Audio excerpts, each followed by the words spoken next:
வைரம். ஆஃப்ரிக்கால இந்த தங்கம், வைரம்லாம் கிடைக்கும் முதல்லலாம். அது ஒவ்வொரு வீட்லயும் வச்சிருப்பாங்க. அவங்க ஏழையா தான் இருப்பாங்க. ஆனா வச்சிருப்பாங்க. அந்த மாரி ஒரு வீட்ல ஒரு பையன். அவன் வந்து அம்மாகிட்ட போய் கேட்குறான். "அம்மா, நான் வந்து எவ்வளோ விலை பெறுவேன்?" அப்படின்னு. இவங்களுக்கு ஒண்ணுமே புரியல. "ஏன் நம்ம குழந்தை வந்து இப்படி கேட்குது?" அப்படின்னு. எதையோ அது கேட்டுருக்கோம். இல்ல வெளியில யாரோ எதையோ கேட்கிறத பார்த்துருக்கோம். இது வந்து அம்மாகிட்ட கேட்குது. "அம்மா, நான் எவ்வளோ விலை போவேன்?" அப்படின்னு கேட்டா, ஒரு அம்மா என்ன சொல்லுவா? அவனுக்கு புரிய வைக்கணும் அப்படின்னு நெனச்சு, அவங்க கிட்ட ஒரு வைரக்கல் இருக்குல்ல, அந்த வைரக்கல்ல எடுத்து குடுக்குறாங்க.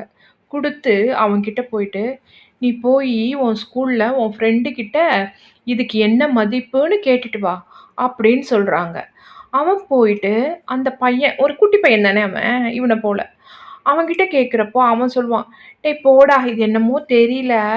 ஆனா ஒரு ரூ. 4 ரூ. 5 இருக்குமா?" அப்படின்ற மாரி அவன் சின்ன மதிப்பா சொல்லிட்டான். இவன் வீட்டுக்கு வரான். வீட்டுக்கு வந்து, "இப்படி சொன்னாம்மா என் ஃப்ரெண்டு" அப்படின்னு சொல்றான்.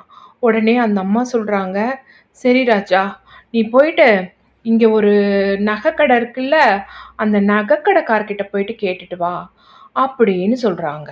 சரின்னு இந்த பையன் போறான். இந்த பையன் போயிட்டு அந்த நகைக்கடைக்காரர் கிட்டக்க இத குடுத்து கேட்குறான். இந்த எவ்வளோ மதிப்பு பெறும் அப்படின்னு.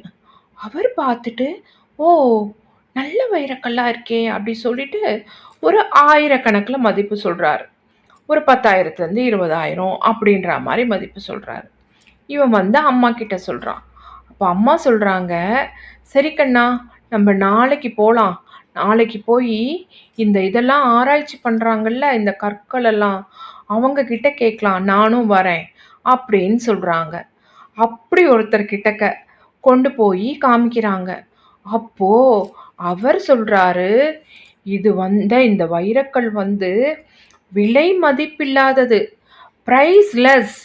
அதனால இதுக்கு விலையே இல்ல அப்படின்னு சொல்லிட்டாரு. அப்போ அம்மா வந்து பையன்கிட்ட சொல்றாங்க, "இது மாரி தான் நீ எனக்கு.